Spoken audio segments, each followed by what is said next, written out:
Hello students and welcome back to our YouTube channel Math Foundation by Purva. So आपण chapter number 1 linear equation in two variable याचे video बघतोय. याच्या description बॉक्समध्ये जर तुम्ही बघितलं तर तुम्हाला एक प्लेलिस्टची लिंक मिळेल. त्या लिंकवर क्लिक केल्यावर तुम्हाला दिसेल की चॅप्टर नंबर 1 मध्ये मी आतापर्यंत जेवढे लेक्चर घेतले आहे त्या सगळ्या लेक्चरचे व्हिडिओ त्या प्लेलिस्टमध्ये मी ठेवले. याचाच अर्थ काय, जर तुम्ही एखादा व्हिडिओ मिस केला असेल किंवा तुमच्याने एखादा व्हिडिओ कंप्लीट नसेल झाला तर तुम्ही त्या प्लेलिस्टमध्ये जाऊन ते व्हिडिओज कंप्लीट करू शकतात. ओके, सो आज आहे आपला लेक्चर नंबर 14. ह्या लेक्चरमध्ये आपण प्रॉब्लेम सेट 1 चे क्वेश्चन सॉल्व्ह करू. आता काही क्वेश्चन आपण मागच्या व्हिडिओमध्ये ऑलरेडी सॉल्व्ह केलेले आहेत, पण अजून प्रॉब्लेम सेट 1 चे जे क्वेश्चन्स बाकी आहे ते आपल्याला सॉल्व्ह करायचे.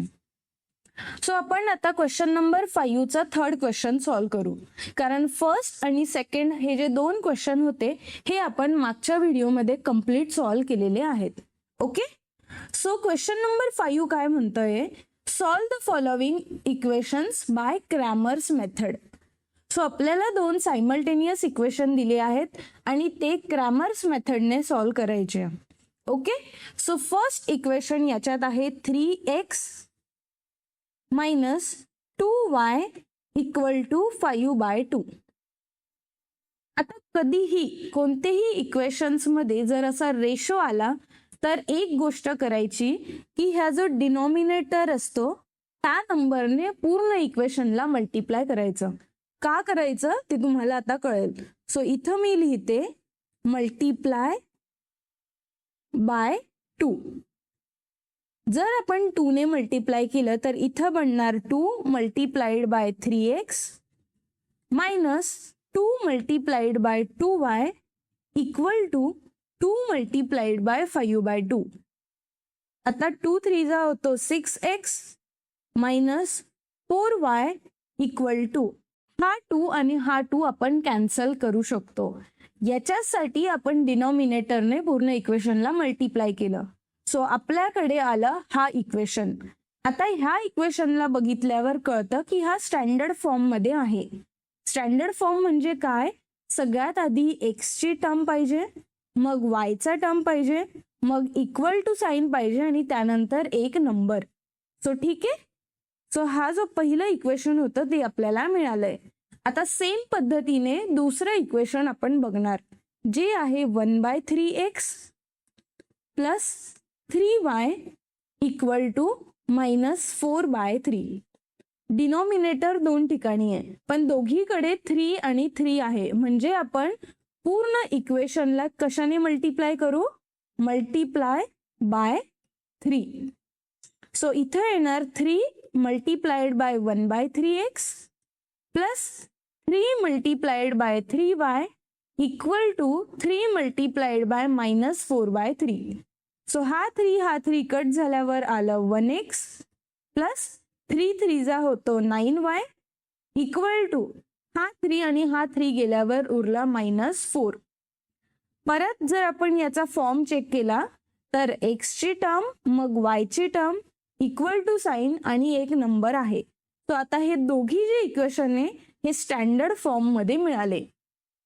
आपण इक्वेशन स्टँडर्ड फॉर्म मध्ये का आणतो, कारण जेव्हा इक्वेशन स्टँडर्ड फॉर्म मध्ये असतील तेव्हाच आपण क्रॅमर्स रूलने त्याला सॉल्व्ह करू शकतो.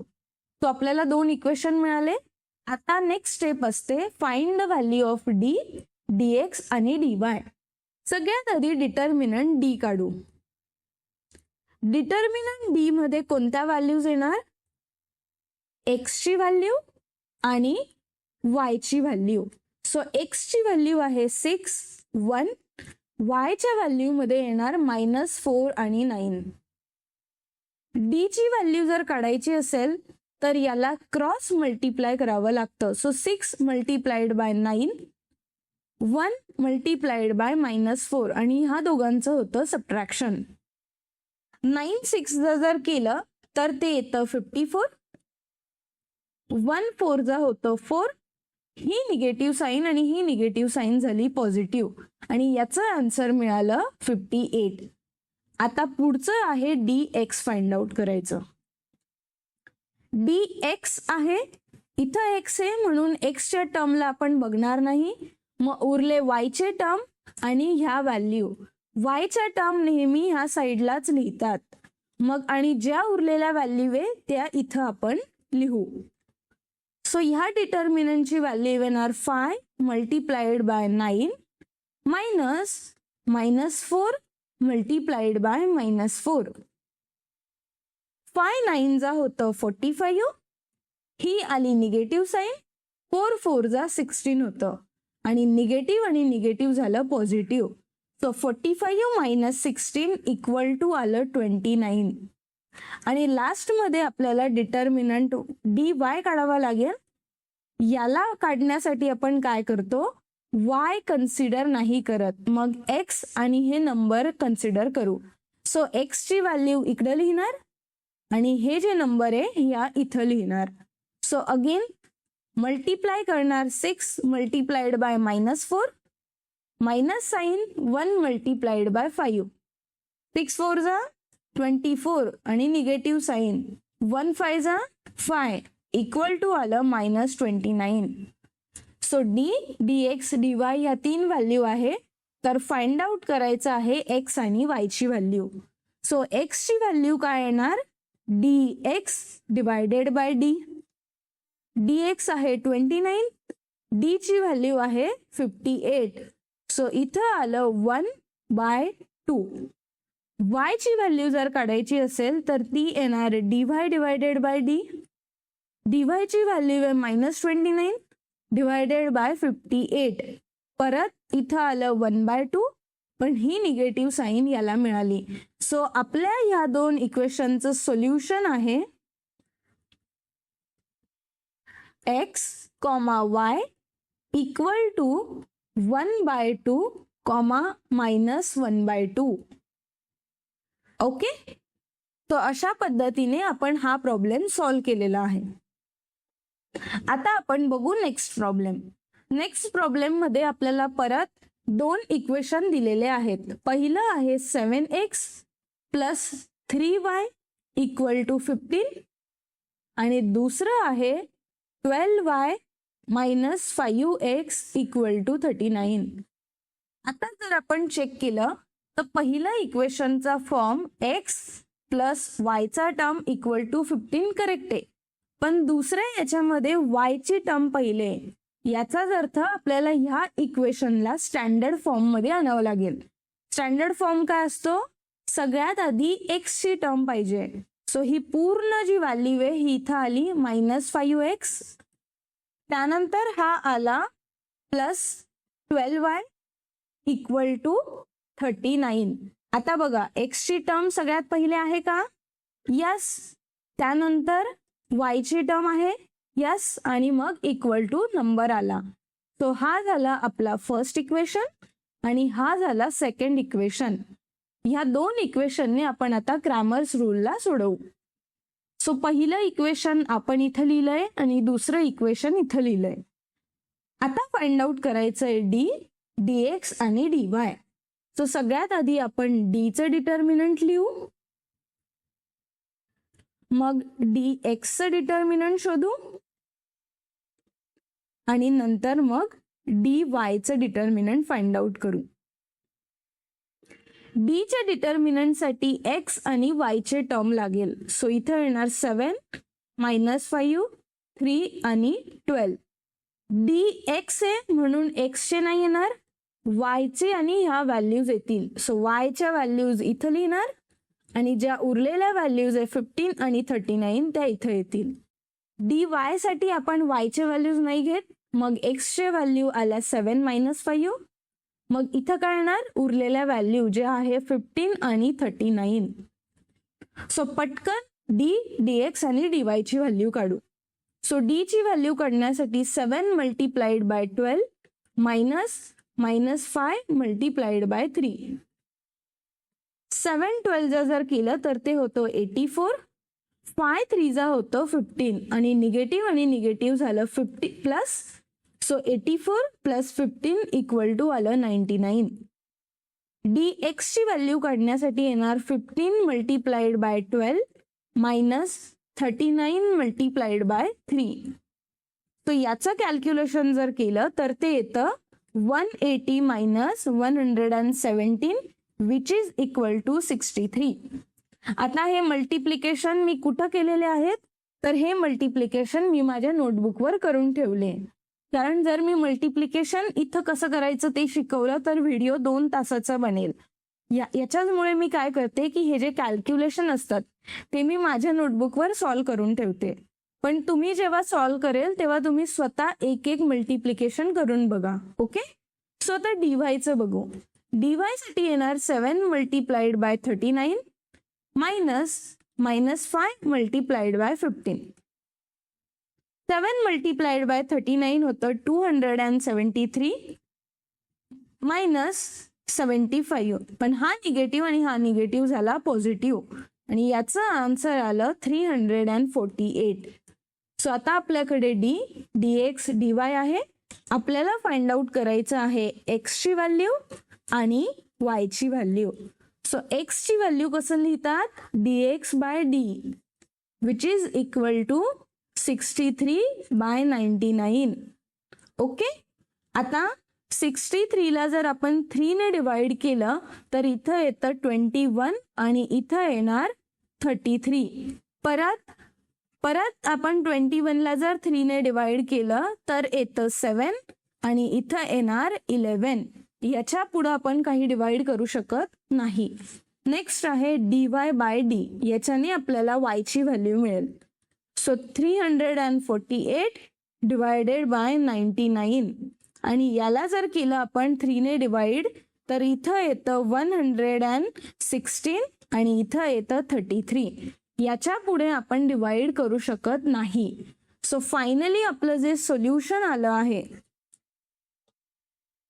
याच्यामध्ये x आणि y ची व्हॅल्यू शोधायची होती, जी आपल्याला मिळाली 7/11 आणि 116/33. ओके, सो हा प्रॉब्लेम पण सिंपल होता. सेम स्टेपने आपण हे 2 प्रॉब्लेम सॉल्व्ह केलेले आहेत. आता आपण सॉल्व्ह करू क्वेश्चन नंबर 5 मधला लास्ट क्वेश्चन. आता याच्यामध्ये थोडंसं डिफरंट दिलेलं आहे आपल्याला, डायरेक्ट सायमल्टेनियस इक्वेशन नाही दिले. तर अशा टाईपचा प्रॉब्लेम कसं सॉल्व्ह करायचं हे शिकू. बघा, इक्वेशन मध्ये दिलं आहे x plus y minus 8 divided by 2 equal to x plus 2y minus 14 divided by 3 equal to 3x minus y divided by 4. So 3 terms दिलेले आहेत आणि ते 3 टर्म्स एकमेकांचे इक्वल आहे. तो पहिलं इक्वेशन काढण्यासाठी मी हा टर्म आणि हा टर्म वापरणार, बस या 2च गोष्टी वापरणार.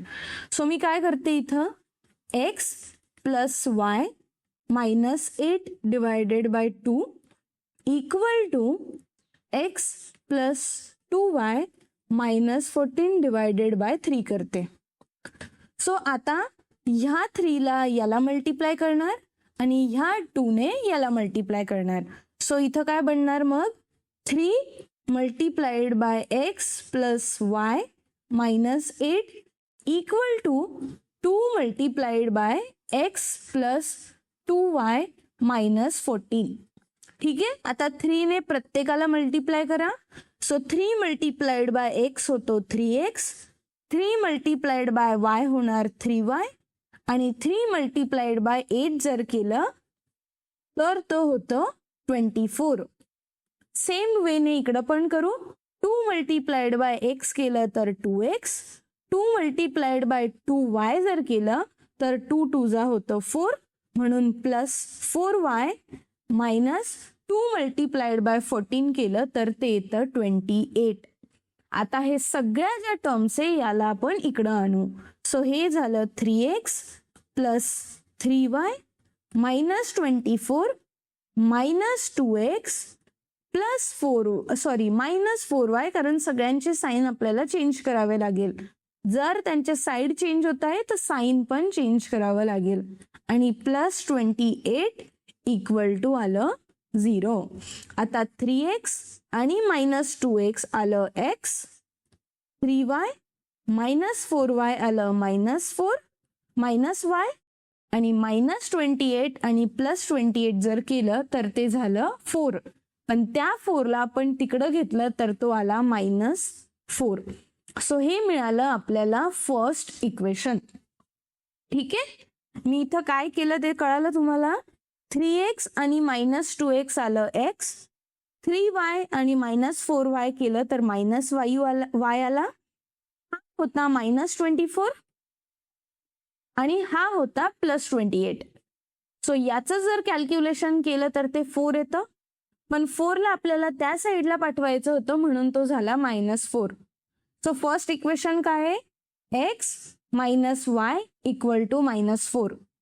आता दुसरं इक्वेशन काढण्यासाठी मी काय करते, हा टर्म आणि हा टर्म वापरणार. हे दोन टर्म्स घेऊन मी आता दुसरं इक्वेशनला सुरुवात करते. ठीक आहे, सो पहिली टर्म होती x + y -8 / 2 = 3x - y / 4. आता हा 4ला याच्याने मल्टिप्लाय करू, ह्या 2ला इकडे मल्टिप्लाय करू. सो इथं काय येणार, 4x + y - 8 = 2 × 3x - y. तो 4 × x केलं तर 4x + 4y -4 × 8 होतं 32 = 2 × 3x केलं तर 6x - 2y. परत हे टर्म्सला इकडे आणू, 4x + 4y -32 -6x + 2y = 0. आता हा 4x आणि हा -6x काय येणार, -2x. हा 4y आणि हा +2y काय आलं, +6y. आणि इथं आलं -32 = 0. फायनली काय येणार, -2x + 6y = 32. कारण या 32ला आपण इकडं घेतलं, पण ही जी मायनस साईन आहे ही आपल्याला फर्स्ट याच्यात नकोय. फर्स्ट म्हणजे फर्स्ट टर्म मध्ये ती साईन आपल्याला नकोय. सो आपण काय करू, या पूर्ण इक्वेशनला डिवाइड करू. सगळ्यात आधी डिवाइड बाय -2. आता मायनस साईन का घेतली, कारण हा मायनस साईन इथून निघून जाईल म्हणून. जर डिवाइड केलं तर याला -2 ने डिवाइड करू, याला -2 ने डिवाइड करू, याला -2 ने डिवाइड करू. तर -2 गेला, इथं आलं 1x. 2 1 = 2, 2 3 = 6, इथं आलं 3y. पण ही निगेटिव्ह साईन याला मिळाली, = 2 1 = 2, याला डिवाइड केलं तर इथं येतं 16. परत ही निगेटिव्ह साईन याला मिळाली. सो हे झालं आपलं सेकंड इक्वेशन. फर्स्ट इक्वेशन आणि सेकंड इक्वेशन आपल्याला स्टँडर्ड फॉर्म मध्ये मिळाले. आता फायनली जसं आपण क्रॅमर्स रूल सॉल्व्ह करतो तसं आपण सिंपल याला सॉल्व्ह करू. सगळ्यात आधी d ची व्हॅल्यू शोधणार. d ची व्हॅल्यू मध्ये डिटर्मिनंट येणार 1 1 -1 आणि -3. तर याची व्हॅल्यू काढण्यासाठी क्रॉस मल्टिप्लाय करू. 1 × -3, 1 × -1 यांचं होतं सबट्रॅक्शन. सो 3 1 = 3 आणि +1 = आलं -2. सेकंड dx डिटर्मिनंट काढायचं आहे. dx डिटर्मिनंट साठी xच्या जवळच्या व्हॅल्यू घ्यायच्या नाही. मग उरता कोणता, yच्या जवळच्या व्हॅल्यू आणि ह्या दोन व्हॅल्यू ज्या आहेत -4 आणि -16. तो परत -4 × -3 -16 × -1 आणि यांचं आलं सबट्रॅक्शन. 4 3 = 12, 16 1 = 16 = -4. लास्ट वाचलं dy. dy ची व्हॅल्यू काढण्यासाठी y च्या जवळच्या व्हॅल्यू घ्यायच्या नाही. मग उरले काय, x च्या जवळच्या व्हॅल्यू आणि ज्या उरलेल्या होत्या ह्या दोन व्हॅल्यूज त्या आपण इथं लिहिणार. सो आता परत 1 × -16 निगेटिव्ह 1 × -4. तो इथं आलं -16 + 4 = -12. सो आपल्याला dx आणि dy मिळालं. Find the value of x आणि y ही या क्रॅमर्स मेथडची लास्ट स्टेप असते. x ची व्हॅल्यू जर शोधायची असेल तर काय करणार, dx बाय dx आहे -4, d ची व्हॅल्यू -2, x आला 2. y ची व्हॅल्यू काढायची असेल तर येतो dy by d which is -12 by -2, minus minus cut झाला, आन्सर आलं 2 1 जा 2, 2 6 जा 12. सो सोल्युशन काय मिळालं मग आपल्याला, x, y इक्वल टू 2, 6 हे आहे ह्या इक्वेशनचं सोल्युशन. सो या पूर्ण इक्वेशन मध्ये आपल्याला जे स्टार्टिंग मध्ये दिलेलं होतं ते सायमल्टेनियस इक्वेशन होते, बरोबर. पण आपण काही कॅल्क्युलेशन केले, ते 2 टर्म्स घेऊन आपण त्याला सोडवलं आणि आपल्याला 2 सायमल्टेनियस इक्वेशन मिळाले. जसं 2 सायमल्टेनियस इक्वेशन मिळाले, आपण सिंपल क्रॅमर्स मेथड त्याच्यावर अप्लाय केली आणि फायनली आपल्याला सोल्युशन मिळालं x आणि y चं. आय होप हा प्रॉब्लेम तुम्हाला समजला असेल मी कसा सॉल्व्ह केला आहे ते. आता आपण सॉल्व्ह करणार आहोत क्वेश्चन नंबर 6. क्वेश्चन नंबर 6 मध्ये काय दिलं आहे, solve the following simultaneous equation. So 2 simultaneous equation आपल्याला सॉल्व्ह करायचे आहेत. कोणत्या मेथडने सॉल्व्ह करायचे हे तुमच्यावर डिपेंड करतं. तुम्हाला वाटत असेल तुम्ही सिंपल मेथडने सॉल्व्ह करू शकतात, तुम्ही ग्राफ करून सॉल्व्ह करू शकतात, क्रॅमर्स मेथडने सॉल्व्ह करू शकतात. हे कम्प्लिटली तुमच्यावर डिपेंड करतं. जेव्हा क्वेश्चन मध्ये फक्त दिलेलं असतं की हे 2 सायमल्टेनियस इक्वेशन सॉल्व्ह करायचे आहे. ओके, सो 2 सायमल्टेनियस इक्वेशन कोणते सगळ्यात आधी ते बघूयात. पहिलं इक्वेशन आहे 2 by x plus 2 by 3y equal to 1 by 6. आणि दुसरं इक्वेशन जे आहे ते आहे 3 by x plus 2 by y equal to 0. आता जर 2 इक्वेशन आपण ऑब्झर्व केले तर आपल्याला हे दिसतंय की इथं जे 1 बाय x आहे आणि इथं जे 1 बाय x आहे ते कॉमन आहे. त्याच पद्धतीने इथं जो 1 बाय y आहे आणि इथला 1 बाय y कॉमन आहे. सो आपण काय करणार, आपण कन्सिडर करू 1 बाय x जर असेल तर त्याला a लिहू आणि 1 बाय y जर असेल तर त्याला b लिहिणार. ठीक आहे, सो आता मी हे दोघं इक्वेशन मध्ये जिथं 1 बाय x येणार तिथं a लिहिणार आणि जिथं 1 बाय y येणार तिथं लिहिणार b. सो इथं काय येणार मग 2a plus 2 bye 3b equal to 1/6. पण हे जे डिनॉमिनेटर वाले असतात त्याला आपल्याला काढून टाकायचं असतं. आता इथं 2 नंबर आहे, पहिला नंबर आहे 3, दुसरा नंबर आहे 6. तर मी कोणत्या नंबरने मल्टिप्लाय करणार, जो नंबर मोठा असतो त्या नंबरने पूर्ण इक्वेशनला मल्टिप्लाय करू. सो मी लिहिणार मल्टिप्लाय बाय 6. सो पूर्ण इक्वेशनला 6 ने मल्टिप्लाय केल्यावर इथं आलं 6 multiplied bye 2a plus 6 multiplied by 2 by 3b equal to 6 multiplied by 1 by 6. So 6 2 जा झालं 12a 6 आणि ह्या 3 ने डिवाइड केल्यावर इथं आलं 2, 2 2 जा झालं 4 इक्वल टू हा 6 आणि हा 6 कट झाल्यावर आलं 1 आणि हे मिळालं आपल्याला फर्स्ट इक्वेशन. सेम वेने आता आपण इथं जाऊयात. इथं पण काय करणार, 1 बाय x च्या जागी लिहू a आणि इथं आला b इक्वल टू 0. आता हा इक्वेशन एकदम सिंपल फॉर्म मध्ये, याला आपल्याला काहीही चेंज करायची गरज नाहीये. So this is equation number 2. So 2 equation find out केले आपण, इक्वेशन 1 आणि इक्वेशन 2. आता मी नॉर्मल मेथडने याला सॉल्व्ह करणार आहे. सो नॉर्मल मेथडमध्ये आपण चेक करतो की कोणत्या तरी एका व्हेरिएबलच्या समोरचा जो नंबर आहे तो सेम पाहिजे. सो इथं a च्या समोर 12 आहे एच्या समोर 3 आहे, म्हणजे हा सेम नाहीये. सेम वेने इथं बीच्या समोर 4 आहे आणि बीच्या समोर 2 आहे. सो आपल्याला कोणत्या तरी एका इक्वेशनला मल्टिप्लाय करावं लागेल. तर मी काय करते, इथं 4 आणण्यासाठी 2 ने मल्टिप्लाय करावं लागेल. पण फक्त एका नंबरला मल्टिप्लाय नाही करू शकत, आपल्याला पूर्ण इक्वेशनला मल्टिप्लाय करावं लागेल. म्हणून आपण लिहिणार मल्टिप्लाय इक्वेशन 2 बाय 2.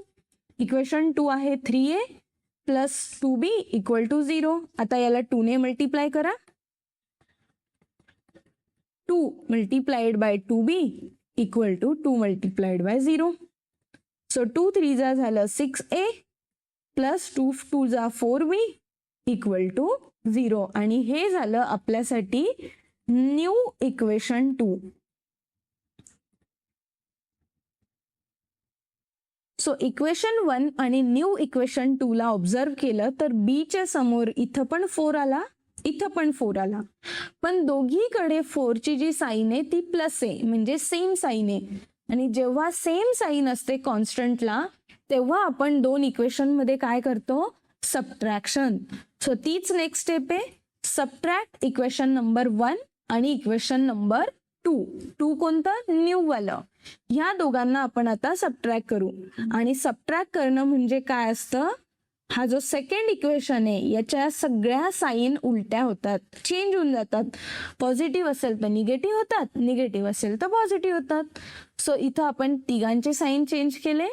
आता 12a मायनस 6a काय उरणार, 6a plus 4b minus 4b होतो 0 इक्वल टू 1 मायनस 0 केलं तर येतं 1. सो 6a इक्वल टू 1 आलं आणि a ची व्हॅल्यू आली 1/6. ठीक आहे, a इक्वल टू आपल्याकडे आलं 1/6. आता a ची व्हॅल्यू आपण इक्वेशन नंबर 1 मध्ये पुट करू. सो आपल्याला b ची व्हॅल्यू मिळेल. सो इक्वेशन नंबर 1 आहे 12a plus 4b equal to 1. याच्यामध्ये a ची व्हॅल्यू काय आहे, 1/6. आणि बाकीचं इक्वेशन आपण तसंच लिहिणार. 6 1 जा 6, 6 2 जा होतं 12. So 2 plus 4b equal to आलं 1. 4b इक्वल टू 1 मायनस 2 आणि 1 मायनस 2 केलं तर -1 होतं. सो फायनली b ची व्हॅल्यू काय आली, -1/4.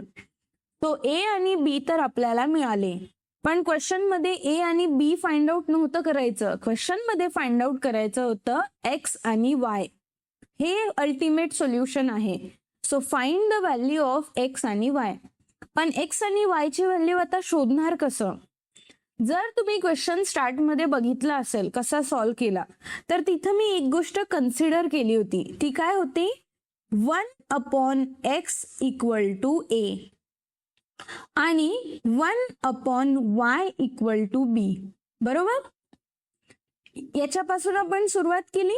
सो आता x ची व्हॅल्यू काढण्यासाठी आपल्याला परत हेच लागेल. 1/x मी तसंच ठेवलं. a ची व्हॅल्यू काय आहे, 1/6. सो हा 1 आणि हा 1 इकडून गेला, म्हणजे x इक्वल टू उरलं 6. आता y ची व्हॅल्यू काढण्यासाठी 1/y इक्वल टू b ची व्हॅल्यू टाकावी लागेल, जी आहे -1/4. 1 1 गेलं तर y इक्वल टू आला 4. पण ही निगेटिव्ह साईन उरली आहे, म्हणजे ती येणार इथं. तो आपलं फायनल सोल्युशन आलं ह्या इक्वेशनचं. सोल्युशन मध्ये आपण कसं लिहितो, x, y equal to 6, -4. Okay, so अशा पद्धतीने आपण हा प्रॉब्लेम सॉल्व्ह केलेला आहे. आता क्वेश्चन नंबर 6 मध्ये बाकीचे रिमेनिंग जे प्रॉब्लेम्स आहेत, क्वेश्चन नंबर 2, 3, 4 आणि 5, हे मी नेक्स्ट व्हिडिओमध्ये शिकवेल. पण याच्या आधी मला असं वाटतं की तुम्ही हे क्वेश्चन ट्राय करा, ऍटलिस्ट सॉल्व्ह करायचं. जमले नाही जमले ती नंतरची गोष्ट आहे, पण ऍटलिस्ट एक तरी क्वेश्चन पूर्ण सॉल्व्ह करायचं ट्राय करा. आणि आन्सर आलंच तर व्हेरी गुड. मला कमेंट सेक्शनमध्ये तुम्ही सांगा की याचं हे आन्सर आलेलं आहे. ज्यांना सॉल्व्ह नाही झालं ते सुद्धा कमेंट सेक्शनमध्ये सांगू शकतात की मॅम हाफच माझा हा क्वेश्चन सॉल्व्ह झाला, हाफ सॉल्व्ह झाला नाहीये. ज्यांचं बिलकुलच सॉल्व्ह नाही झालं त्यांनी टेन्शन घ्यायचं नाही. नेक्स्ट लेक्चरमध्ये आपण या सगळ्या प्रॉब्लेमचं सोल्युशन बघणार आहोत. ओके. व्हिडिओ आवडला असेल तर याला लाईक करा, चॅनलला सबस्क्राईब करा आणि तुमच्या फ्रेंड सोबत सुद्धा हे व्हिडिओ शेअर करा. असे कितीतरी लोक आहेत जे आपले व्हिडिओज बघतात, ज्यांना हे व्हिडिओज आवडत आहे पण त्यांनी अजून पण आपलं चॅनल सबस्क्राईब नाही केलंय. तर मी रिक्वेस्ट करते की प्लीज तुमच्या एक छोट्याशा बटनाने मला खूप मोटिवेशन मिळेल, म्हणून सबस्क्राईब करा आणि आपण भेटूया आता नेक्स्ट लेक्चरमध्ये.